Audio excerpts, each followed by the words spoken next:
आज वृषभ राशि के जातकों के लिए 18 मई की शाम 7:36 एक अहम मोड़ लेकर आ रही है, जब राहु और केतु अपनी वर्तमान स्थिति को बदलते हुए पिछली राशियों में गोचर करेंगे।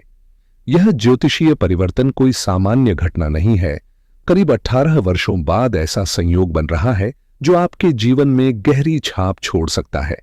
खास तौर पर जब केतु पंचम भाव से बाहर निकल रहा है और राहु लाभ भाव को छोड़ रहा है, तो यह संकेत है कि आपके सोचने, समझने और निर्णय लेने की दिशा में एक बड़ा बदलाव आने वाला है। जीवन की कई उलझनों से धीरे धीरे पर्दा हटेगा और आत्ममंथन की एक नई यात्रा शुरू होगी। हाल ही में मैंने राहु और गुरु के संबंध पर एक वीडियो साझा किया था जो राहु की स्थिति को समझने में सहायक रहेगा, लेकिन आज हम केतु के गोचर की बात करेंगे। जिन स्थितियों में केतु ने अब तक आपको भ्रम, नुकसान या असमंजस में डाला था, उनसे अब राहत मिलने के संकेत हैं। खास बात यह है कि 6 जून के आसपास कुछ ऐसे योग बन रहे हैं जहां केतु की ऊर्जा आपको भीतर से मजबूत करने वाली है, आध्यात्मिक दृष्टि से भी और मानसिक रूप से भी। यह समय खुद से जुड़ने, अपनी सोच को नया आकार देने और उन क्षेत्रों में प्रगति करने का है जहां अब तक रुकावटें थीं। अब बात करते हैं मंगल महाराज के गोचर की, जो एक महत्वपूर्ण खगोलीय घटना है। जब मंगल और केतु का संयोग बनता है और ये दोनों आपकी चंद्र राशि से चतुर्थ स्थान पर पहुंचते हैं, तो इसका असर केवल भावनात्मक स्तर पर नहीं बल्कि जीवन के कई व्यवहारिक पक्षों पर भी महसूस किया जाता है। चूंकि मंगल और केतु दोनों ही अग्नि तत्व से जुड़े ग्रह हैं। मंगल जहां साहस और क्रिया का प्रतिनिधि है, वहीं केतु रहस्यमयी ऊर्जा और तीव्र आत्मिक शक्ति का कारक माना जाता है। तो इनका एक साथ चतुर्थ भाव में आना घर परिवार, प्रॉपर्टी और मानसिक शांति से जुड़े मामलों में तेज उतार चढ़ाव ला सकता है। यह योग मांगलिक दोष की स्थिति भी पैदा कर सकता है, जिससे वैवाहिक जीवन या पारिवारिक संबंधों में टकराव संभव है। उदाहरण के तौर पर, यदि आपने हाल ही में किसी प्रॉपर्टी डील की योजना बनाई है या पारिवारिक स्तर पर कोई निर्णय लंबित है, तो यह समय सोच समझकर कदम बढ़ाने का है। साथ ही इस गोचर में एक और विशेष बात यह है कि केतु और शनि के बीच षडाष्टक योग बन रहा है, जो 6ठे और 8वें भाव की धुरी पर प्रभाव डालता है। यह वह क्षेत्र है जो हमारे संघर्षों और कर्म की गहराई से जुड़ा होता है। ऐसे में यह परिवर्तन आपके जीवन में जिम्मेदारियों की परीक्षा भी ले सकता है, लेकिन यदि आपने आत्मचिंतन और अनुशासन को अपनाया, तो यही योग आगे चलकर बड़ी उपलब्धियों का द्वार भी खोल सकता है। 6ठा भाव वैसे तो कर्म का ही प्रतीक माना जाता है, और जब केतु और शनि जैसे ग्रह इस भाव के साथ 8वें भाव की धुरी पर प्रभाव डालते हैं, यानी एक तरह की 6-6-8 की अनोखी ज्योतिषीय धुरी बनती है, तो यह संकेत है कि जीवन में कोई गहरी परत बदलने वाली है। शनि का अष्टम भाव से जुड़ना और केतु का 6ठे भाव से दूरी बनाना मिलकर उथल पुथल की नींव रखते हैं, जो आपकी दिनचर्या, जिम्मेदारियों और मानसिकता को पूरी तरह से नई दिशा दे सकते हैं। ये ग्रह धीरे धीरे लेकिन गहराई से काम करते हैं, आपकी सोच, संघर्ष और आत्मबल की परीक्षा लेते हुए आपको मजबूत और निखरा हुआ बना देते हैं। खास बात यह है कि इस बार केतु का गोचर 18 मई से पहले आपके पंचम भाव से हो रहा है, जहां वह पिछले करीब 1.5 साल से विराजमान था। यह स्थिति अक्सर जीवन में एक तरह की थकान, रचनात्मक ठहराव और भावनात्मक सूखे का कारण बनती है, क्योंकि केतु मूल रूप से सिरविहीन ग्रह है, जिसका मतलब है दिशा की तलाश, लेकिन स्पष्ट सोच का अभाव। मैंने इस पूरे विषय पर आगे वीडियो में विस्तार से चर्चा की है, जिसमें बताया है कि यह गोचर कैसे आपके जीवन की कहानी को एक नया अध्याय दे सकता है। और हां, यदि आप चैनल पर नए हैं तो कृपया सब्सक्राइब करना न भूलें और नोटिफिकेशन बेल जरूर दबाएं, ताकि आने वाली हर जानकारी आप तक बिना देरी के पहुंचे और आपकी आध्यात्मिक व ज्योतिषीय यात्रा प्रेरणादायक बनी रहे। जब हम केतु की प्रकृति को समझते हैं, तो सबसे पहली बात जो सामने आती है वह यह है कि केतु एक हेडलेस यानी बिना सिर वाला ग्रह है, और इसका प्रतीकात्मक अर्थ है सोचने समझने की स्पष्ट दिशा का अभाव। जब कोई व्यक्ति केतु के प्रभाव में होता है, तो उसकी सोच पर बुद्धि का नियंत्रण नहीं होता, बल्कि उसके फैसले भावनाओं की लहरों पर सवार होकर लिए जाते हैं।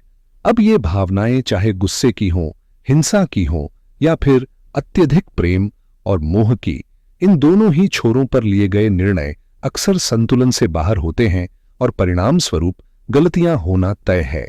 पंचम भाव में विराजमान केतु खास तौर पर रचनात्मकता, प्रेम संबंधों और निवेश जैसे क्षेत्रों में भ्रम और गलत निर्णयों को जन्म देता है। आपने अगर हाल ही में कोई प्रेम संबंध शुरू किया था या किसी पार्टनरशिप में कदम रखा था, तो संभव है कि आपने कुछ ऐसे फैसले किए हों जो दिल से तो सही लगे लेकिन दिमाग ने उन्हें खारिज कर दिया हो। इसी तरह व्यापार में सोच समझकर किया गया निवेश नहीं, बल्कि भावनाओं के आधार पर लिए गए निर्णय घाटे का सौदा साबित हो सकते हैं। केतु का यही प्रभाव है, वह जोड़ने की जगह तोड़ने वाला होता है, विशेषकर तब जब वह पंचम भाव में हो तो प्रेम में दूरी और संबंधों में दरार का कारण बन सकता है। केतु महाराज की प्रकृति गहराई, विरक्ति और संन्यास की ओर ले जाने वाली होती है। वह उस ऊर्जा का प्रतिनिधित्व करते हैं जो दुनिया की भीड़भाड़ से दूर एकांत में आत्ममंथन की चाह रखती है। इसे वैराग्य या आध्यात्मिक मुक्ति की दिशा में पहला कदम भी कहा जा सकता है। जब जीवन में केतु का प्रभाव गहराता है तो व्यक्ति धीरे धीरे अपनी रुचियों, शौकों, सामाजिक संबंधों और भौतिक इच्छाओं से कटने लगता है। खासकर जब केतु पंचम भाव में होता है तब यह प्रभाव और भी तीव्र हो जाता है।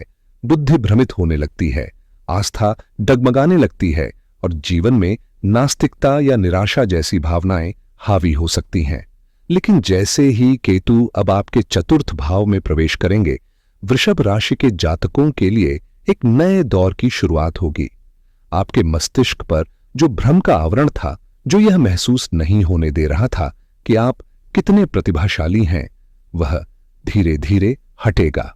अब तक जिस आंतरिक शक्ति को आप पहचान नहीं पाए थे, वह सामने आएगी और आपको यह एहसास होगा कि आपके पास वह सब कुछ है जिसकी किसी भी सफल जीवन के लिए जरूरत होती है। यह बदलाव आत्मविश्वास, आत्मज्ञान और जीवन के प्रति एक नई दृष्टि का सूत्रपात करेगा। वृषभ राशि के जातकों के भीतर एक गहरा और अक्सर अनदेखा टैलेंट छिपा होता है, एक ऐसी क्षमता जो सतह पर नहीं दिखती लेकिन भीतर ही भीतर परिपक्व होती रहती है। चंद्रमा यदि वृषभ में हो तो व्यक्ति का स्वभाव शांत होता है, पर उसकी आत्मा में एक बुल जैसी ताकत होती है जिसे तब तक जगाया नहीं जा सकता जब तक कोई उसे उसकी अपनी शक्ति का बोध न कराए। ये वही स्थिति होती है जैसी भगवान हनुमान के साथ थी। रुद्र का अवतार होते हुए भी जब तक उन्हें उनकी शक्ति का स्मरण नहीं कराया गया, वे स्वयं को सीमित मानते रहे। कुछ वैसा ही हाल आपका भी था, जहां केतु का पंचम भाव में होना आपकी प्रतिभा पर एक भारी आवरण डाल रहा था, मानो किसी ने आपकी बुद्धि पर एक पत्थर रख दिया हो। लेकिन अब जब केतु चतुर्थ भाव में प्रवेश करेगा तो यह पत्थर हटेगा और आपके भीतर की सुप्त शक्तियां जागृत होने लगेंगी। सबसे पहला असर यह होगा कि आप अपनी जड़ों की ओर लौटने लगेंगे, अपनी मातृभूमि, पारिवारिक मूल्यों या उस स्थान की ओर जहां से आपका आत्मिक या भावनात्मक रिश्ता है। यह गोचर आपको न केवल आत्मबोध कराएगा बल्कि यह भी दिखाएगा कि आपका असली बल कहां छिपा हुआ है और अब वक्त आ गया है उस शक्ति को पूरी दुनिया के सामने लाने का। केतु और शनि महाराज के इस खास गोचर में जो सबसे रोचक और सुखद संकेत सामने आ रहा है वह है 3 प्रभावशाली नक्षत्रों की यात्रा। पहले उत्तर फाल्गुनी, फिर पूर्व फाल्गुनी और अंत में मघा। ये क्रमशः सूर्य, शुक्र और केतु से संबंधित नक्षत्र हैं और इनका प्रभाव जीवन में एक विशेष ऊर्जा और दिशा लेकर आता है। खास बात यह है कि शुरुआत सूर्य के नक्षत्र से होती है और सूर्य जब सिंह राशि में होता है तो यह संकेत देता है किसी भव्य, आश्चर्यजनक और निर्णायक घटना की, एक ऐसा मोड़ जो जीवन में स्थायी छाप छोड़ सकता है। वृषभ राशि के जातकों के लिए यह समय किसी जमीन, मकान, फ्लैट या वाहन से जुड़ी बड़ी इच्छा के पूरी होने का है। जो भी सपने आपने संजोए हैं अब वे मूर्त रूप ले सकते हैं, और सिर्फ भौतिक स्तर पर नहीं बल्कि इस समय आपको मान सम्मान, प्रतिष्ठा और सामाजिक रुतबे में भी तेजी से उछाल मिल सकता है। नेम और फेम दोनों आपके कदम चूमने को तैयार हैं, बशर्ते आप उस मौके को पूरी समझदारी और आत्मविश्वास के साथ पकड़ें।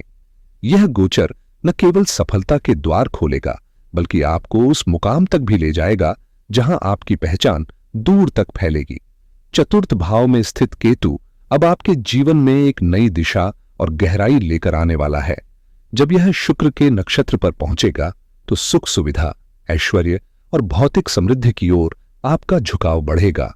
वो सारी सुविधाएं जिनकी आपको अब तक कमी महसूस हो रही थी, धीरे धीरे सहज रूप से मिलने लगेंगी। आर्थिक अस्थिरता, धन से जुड़ी उलझने या खर्चों की चिंता अब सुलझने लगेगी और जीवन में एक स्थायित्व का अनुभव होगा। फिर जैसे ही केतु मघा नक्षत्र में प्रवेश करेगा, एक और अद्भुत मोड़ आएगा। यह नक्षत्र आपके वंश, पूर्वजों, पारिवारिक विरासत और डीएनए से जुड़ा होता है। इसका असर जीवन में किसी पौराणिक कड़ी को जोड़ने जैसा होगा, जैसे अपने मूल से दोबारा जुड़ना। आपको किसी ऐसी बात की जानकारी या लाभ मिल सकता है जो पीढ़ियों से जुड़ी हो, जैसे पूर्वजों की संपत्ति, पारिवारिक ज्ञान या कोई ऐसा भावनात्मक रिश्ता जो आपको आंतरिक रूप से समृद्ध कर दे। यह गोचर आपकी जड़ों से जुड़ाव, मानसिक परिपक्वता और आत्मिक संतुलन की दिशा में एक बड़ा और लाभकारी कदम सिद्ध होगा। 6 जून से 28 जुलाई के बीच का समय वृषभ राशि वालों के लिए थोड़ा सतर्क रहने का है, क्योंकि इस दौरान चतुर्थ भाव में मंगल और केतु का मिलन हो रहा है, जो ग्रहों के दृष्टिकोण से बहुत सौम्य नहीं माना जाता। यह स्थिति मांगलिक दोष की ओर संकेत करती है, जिससे वैवाहिक जीवन में तनाव, पति पत्नी के बीच अनबन या संबंधों में खटास आ सकती है। साथ ही इस योग के प्रभाव से क्रोध बढ़ सकता है और हिंसक घटनाओं या आग से संबंधित किसी दुर्घटना की संभावना से भी इनकार नहीं किया जा सकता। इसलिए इन दिनों अतिरिक्त सावधानी बेहद जरूरी है, विशेषकर यात्रा या घर के कामकाज में। लेकिन ध्यान देने वाली बात यह भी है कि केतु कोई आम ग्रह नहीं, यह जीवन के टर्निंग पॉइंट का प्रतिनिधि है। वो चौराहा जहां आपको तय करना होता है कि किस राह पर आगे बढ़ना है। जैसे ट्रैफिक लाइट्स पर रुककर सोचते हैं कि दाएं जाना है या बाएं, वैसे ही जीवन में दिशा परिवर्तन का संकेत केतु देता है। और यही केतु जो झंडा गाड़ देता है किसी विशेष उपलब्धि या मोड़ पर, वो सिलाई मशीन की तरह आपके पुराने अनुभवों को जोड़कर नए जीवन अध्याय की बुनाई शुरू करता है। इसलिए इस समय को चेतावनी नहीं, बल्कि आत्मनिरीक्षण और दिशा निर्धारण का अवसर माने। केतु को यूं समझिए जैसे एक अदृश्य डोर, एक आध्यात्मिक पुल जो भूत और भविष्य के अनुभवों को जोड़ता है। और जब ये जीवन के चतुर्थ भाव में स्थित होता है, तो यह किसी सामान्य मोड़ की नहीं, बल्कि एक गहरे और निर्णायक बदलाव की शुरुआत होती है। दूसरी ओर दशम भाव में विराजमान राहु अपने चरम प्रभाव में है, क्योंकि ये स्थान कार्य, प्रसिद्धि और सामाजिक पहचान का होता है। और राहु यहां राजनीति, जनसंपर्क या सार्वजनिक मंचों से जुड़े लोगों को अप्रत्याशित लाभ दिला सकता है। यह स्थिति खासकर उन लोगों के लिए शुभ संकेत है जो बड़ी भीड़ से जुड़कर अपनी पहचान बनाना चाहते हैं। अब बात करें केतु की दृष्टि की। चतुर्थ भाव से यह सीधा असर डाल रहा है अष्टम भाव पर, जहां स्थित है धनु राशि। धनु स्वयं ज्ञान, धर्म और गुरु की प्रतिनिधि मानी जाती है और अष्टम भाव रहस्यों, शोध और आध्यात्मिक गहराइयों से जुड़ा होता है। इसका सीधा मतलब है कि इस समय केतु आपको किसी गुप्त आध्यात्मिक अनुभव या फिर किसी ऐसे गुरु या इष्ट से जोड़ सकता है जिनसे आपकी आत्मा जुड़ाव महसूस करती है। यह कोई साधारण मिलन नहीं होगा, बल्कि एक दिव्य संकेत होगा, मानो ब्रह्मांड खुद आपकी राह तय कर रहा हो। वृषभ राशि के जातकों के लिए यह समय आध्यात्मिक उन्नति और व्यक्तिगत विकास का है। केतु महाराज की दृष्टि अष्टम भाव में विशेष प्रभाव डाल रही है, जो गुप्त क्षेत्रों, रहस्यमयी स्थानों और गहरे आध्यात्मिक अनुभवों से जुड़े लाभों का संकेत देती है। इस दौरान आपको कहीं न कहीं उन लोगों से जुड़ने का अवसर मिल सकता है जो सीक्रेट या विशेष स्थानों से आपको वित्तीय लाभ दिला सकते हैं। यह लाभ विदेशों से भी हो सकता है, या फिर आपके समाज में कोई प्रमुख व्यक्ति आपकी मदद कर सकता है। धनु राशि का संबंध समाज के शीर्ष वर्ग से होता है, तो इस समय आपकी मुलाकात किसी महत्वपूर्ण व्यक्ति से हो सकती है जो आपकी आर्थिक स्थिति को सुदृढ़ करेगा। इसके अलावा केतु महाराज की नवम दृष्टि आपके 12वें भाव में स्थित है, जो इस समय आपके जीवन में गहरी समझ, मानसिक शांति और आत्मिक संतुलन की ओर एक नई दिशा खोल सकती है। 12वां भाव हमारे जीवन का एक ऐसा गुप्त और निजी स्थान है जो हमारे सबसे बड़े आराम और शांति का प्रतीक होता है। यही वह स्थान है जिसे केतु अपनी ऊर्जा से प्रभावित करता है और जहां से वह हमें मोक्ष की दिशा में एक कदम और बढ़ाता है। केतु का असर यह होता है कि वह हमें समाज के निर्धारित ढांचों और परंपराओं से बाहर निकालता है ताकि हम खुद को बेहतर समझ सकें। हालांकि इसका मतलब यह नहीं कि आपको सांसारिक सुखों का त्याग करना पड़ेगा। असल में यह समय आपके जीवन में एक अद्भुत संतुलन लाने वाला है, जहां एक ओर धन और वैभव का रास्ता खुलेगा, वहीं दूसरी ओर आध्यात्मिक उन्नति की ओर भी आप बढ़ते हुए दिखेंगे। इस समय आपको लक्ष्मी की प्राप्ति के साथ साथ मानसिक और भौतिक सुखों का पूरा आनंद भी मिलेगा। यह एक ऐसा समय है जब आप अपने जीवन में संतुलन, समृद्धि और आध्यात्मिक विकास के बीच एक सुंदर सामंजस्य स्थापित करेंगे। जब जीवन में संतुलन और सामंजस्य स्थापित हो जाता है तो यह एक अद्वितीय शांति और खुशी का एहसास कराता है। इसका मतलब है कि न केवल भौतिक सुख जैसे पैसा और वैभव आपके पास आ रहे हैं, बल्कि आप अपने आध्यात्मिक रास्ते पर भी चल रहे हैं, जहां आप अपनी इष्ट देवता की आराधना में भी संलग्न हो रहे हैं और अगले जन्म के लिए पुण्य कार्य कर रहे हैं। यह एक ऐसा समय है जब आप जीवन के हर पहलू में सकारात्मक बदलाव महसूस करेंगे। विशेष रूप से गृहिणियों और हाउसवाइफ्स के लिए यह समय अत्यंत लाभकारी रहेगा।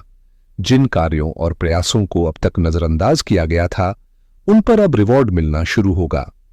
पहले के मुकाबले जब चतुर्थ स्थान में शनि और सूर्य के बीच संघर्ष था, अब वह संघर्ष समाप्त होकर आपके पक्ष में बदलने वाला है, जिससे आपको घरेलू और करियर दोनों ही मोर्चों पर सफलता मिलने की संभावना है।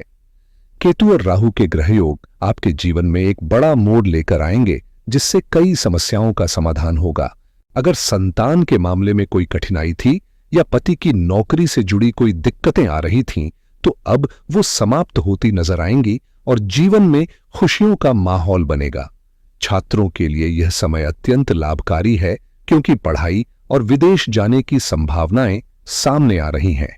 यदि आप किसी विशेष क्षेत्र में शोध या ज्ञान प्राप्ति की इच्छा रखते हैं, तो इस समय में इसे पूरा करने के अवसर मिल सकते हैं।